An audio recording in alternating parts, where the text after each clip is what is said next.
Hey Elizabeth. So I told you I'd make you a video on how I edited this image. My video probably wasn't necessary, but lately I've been thinking, hey, I kind of want to do another video because I used to do some of these sometimes for people. Anyways, I'm going to show you how I edited your image real quick. So I do happen to have some of my own custom presets that I made myself. I usually go with this one right here. Um, but as you can tell, it's not really going to work for this image too much the way that I edited it. So I'm going to reset this, and then I have this other preset, which is a lot closer to what I was trying to achieve. Now this image to me is really green, and I'm not too fond of the colors, so I'm going to go ahead and do an auto white balance. I'll click on that, and then I'll usually just pick a gray. And yeah, that works for me. I'll probably tone it down just a little bit and make everything a little more neutral. You can go based off your histogram or whatever. I don't use that, so I go ahead and I keep mine closed because it's just too much work for me. What I try to do at first, because if you look, there's a little bit of clouds here. You can see some over here. I'll usually bring down the highlights and try to see if I can recover some of those clouds first.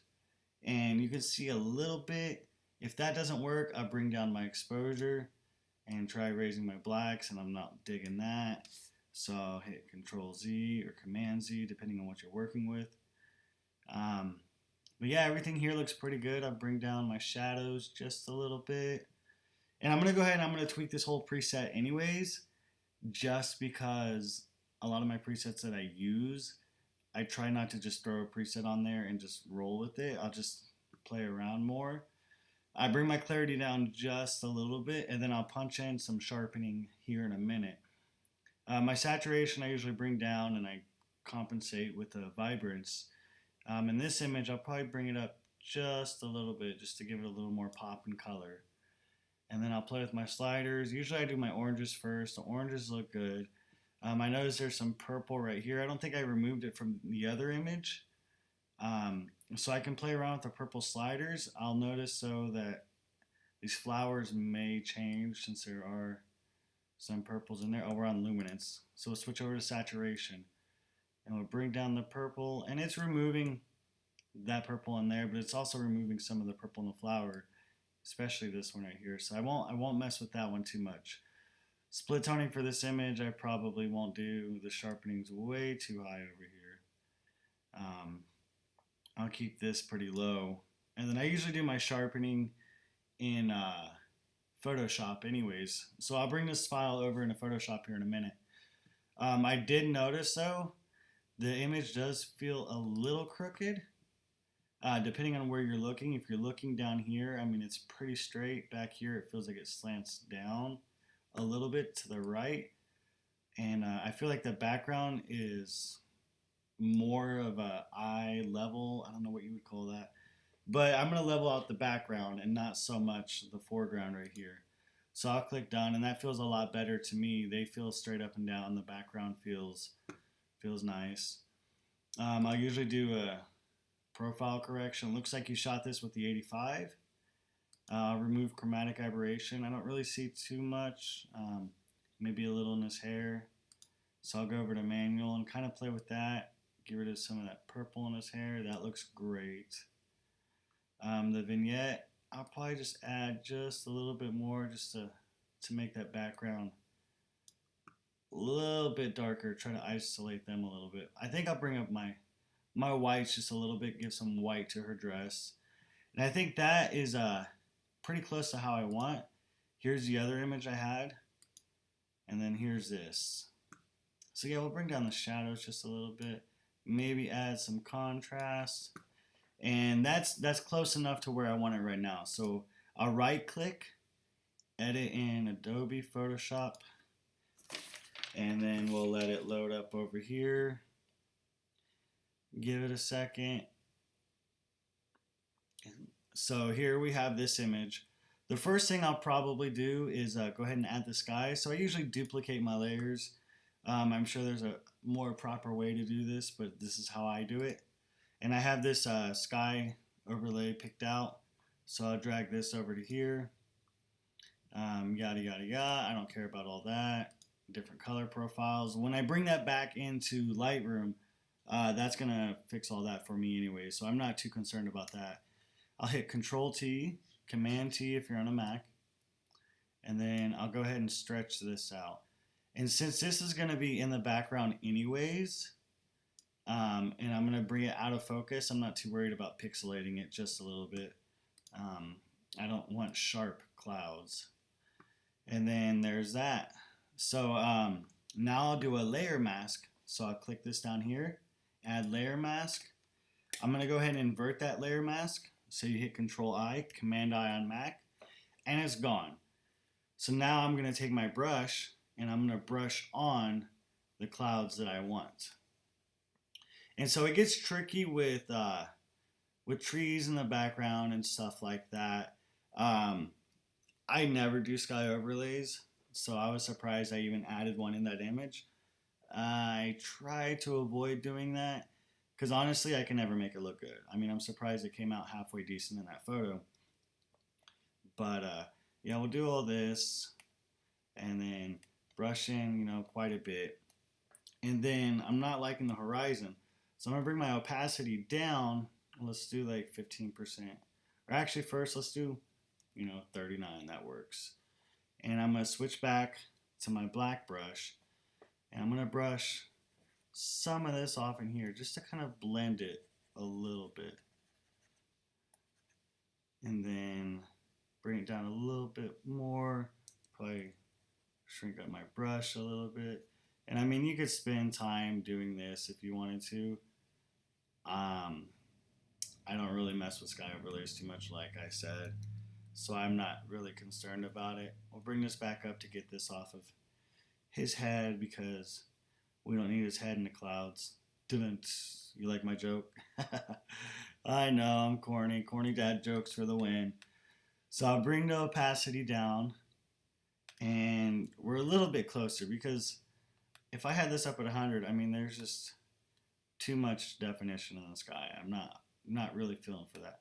So we've got that, and then I've noticed right here, I mean, we got some covering the trees. We'll remove that. I'm not going to spend too much time on this. I mean, that's something that if you're going to put an overlay in, you can spend the time to do that. And then I'm going to go ahead, and the sky is really blue in comparison to the photo. So it's really cool, and the photo is really warm. So I'm going to go ahead and go to my camera raw filter. I'm sure you can do an adjustment layer. That's probably a whole lot easier, but I like to guess. So I'll just bring up my temperature a little bit, probably go in, bring down my blues just a little bit so there's not so much stinking blue. And let's see, that might be good enough. Closer. So yeah, like I said, I was just kind of guessing. I'm not really too worried about having too much blue, but I want definition in the clouds.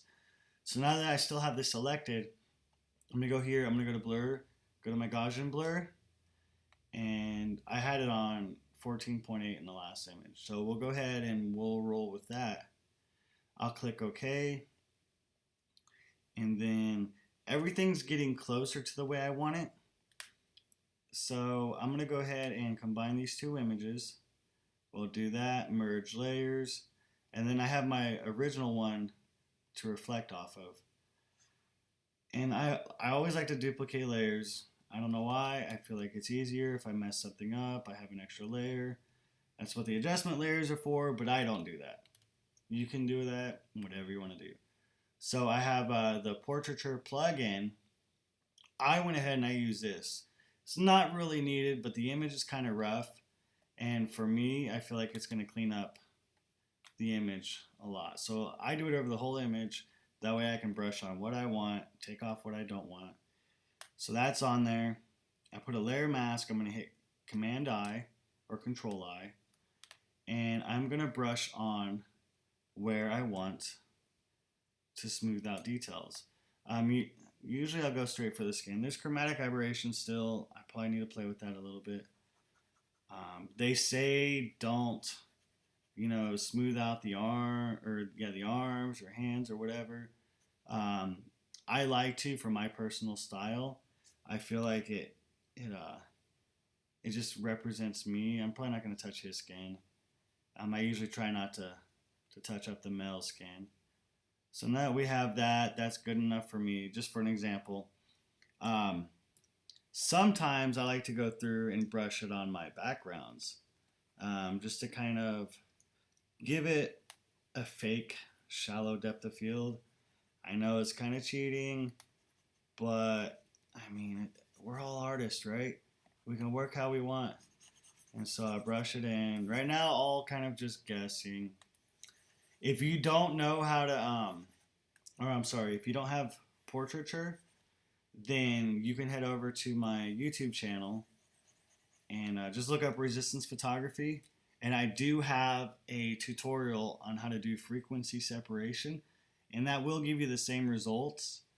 Portraiture just makes it a whole lot easier to do that. So we'll go ahead and look at before, and it's not too much of a difference. It looks a little creamier, but it's not enough to where it looks like a fake blur or anything. So we'll do that.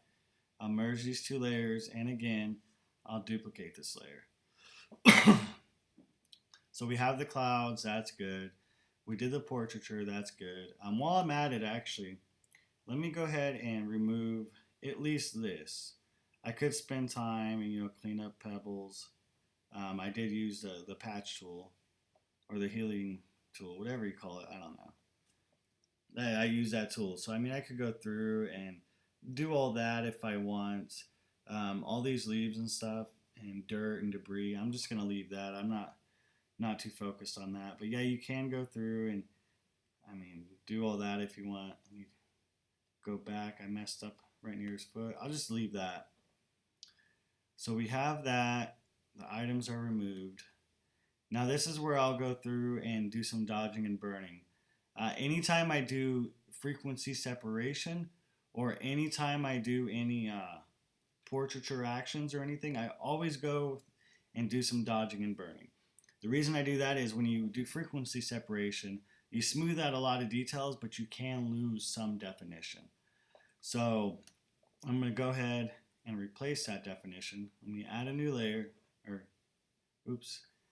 add a new layer, bring that up here, and then you're going to go over here and you're going to make sure your gray is at 50%. Since we're there, I'm going to go ahead and add that in, and then I'm going to go to overlay, and then I think my tablet, there we go. I thought my tablet was on, but it's not. Ignore that. So we're going to go here, and I'm going to go to, I always burn first. It's all a preference, but I burn first. I keep my exposure around 9-10%. And then I'll go in and kind of burn underneath her chin, get the cheeks a little bit, hit some shadows on her arms. I can get his vest a little bit if I want. Kind of make those shadows pop just a little bit. Get his beards, make it a little more manly.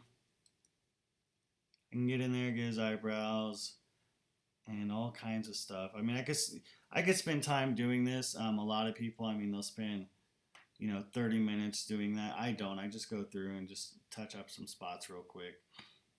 I hit some highlights on the back of his head, maybe her nose, her chin, cheek, her arm a little bit, just to give it a little definition.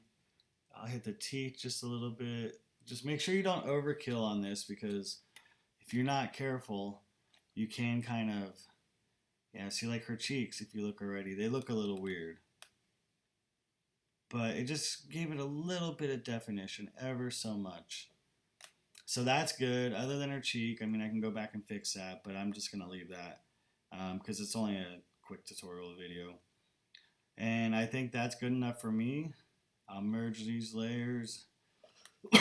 And the last thing that I'll do is I do have this Facebook action where it resizes the image alongside 2048, I believe, and then it also does an unsharp mask.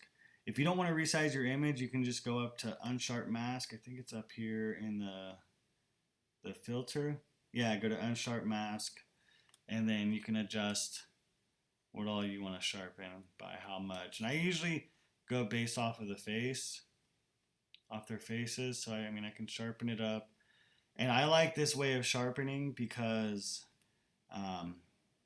it just doesn't pixelate it all too much. And I mean, it looks okay, but I do like this action that I have. So I'll go ahead and run the action. It resizes the image. So now that when I post on Facebook, Facebook doesn't compress the image and downsize it and make it look all weird. If I'm sending this to a client, I'm not going to do that. And yeah, I mean, that looks sharp enough to me. I think everything looks pretty good as far as that goes. So I'll go ahead and combine these layers, merge them, and then now once I save this, it puts it back into Lightroom. So I'll go back to Lightroom, and my image is right there. So let's see how different it was. Yeah, it's kind of different than my other image. I think this other image actually, yeah, I kind of tweaked it a little bit more. So let's sync these two just to see what it'll look. Oh, let me check all, take the crop and spot removal off, synchronize. All right, so let's see how different they are now. Oh, so there's that one, which is the image I originally edited. And then there's the one I just did. So, I mean, no, that's the one I originally did. Here's the one I just edited. Actually, I might like the one I just edited even more. Okay. But yeah, I can go through and I can add a little bit of clarity if I want, which I personally like. And then, I mean, I can play around with my contrast. I can bring my highlights down a little more. I can play with the tone curve because this is what I do with all my images. Kind of flattens, I guess, it out a little bit. And that's pretty much it. And you can throw a vignette on there if you want. I think the image is great without a vignette, especially since they're not centered. I wouldn't really want to add a vignette.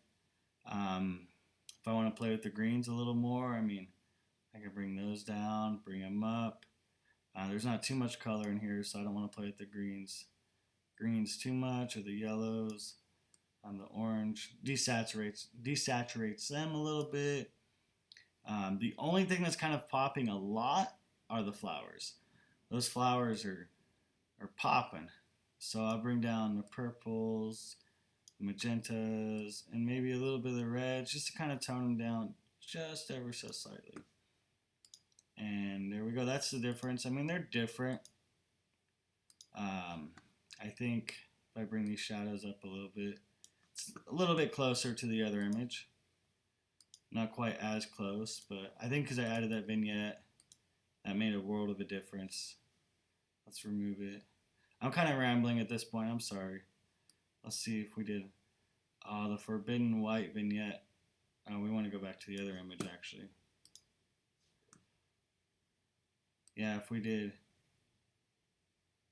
let's do positive vignette, which is unheard of, but yeah, they're a little closer. Not exactly the same, but that gives you an idea.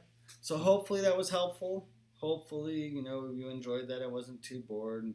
My jokes weren't too lame. But yeah, if you have any questions, feel free to ask. I shouldn't be making a 15-minute video for any more questions. Kind of just wanted to make a video, I guess. I don't know. But yeah, I love seeing everyone else's images on here. It's really cool seeing what everybody is posting and all that good stuff. So yeah, I'm done, and you guys have a wonderful day. Bye!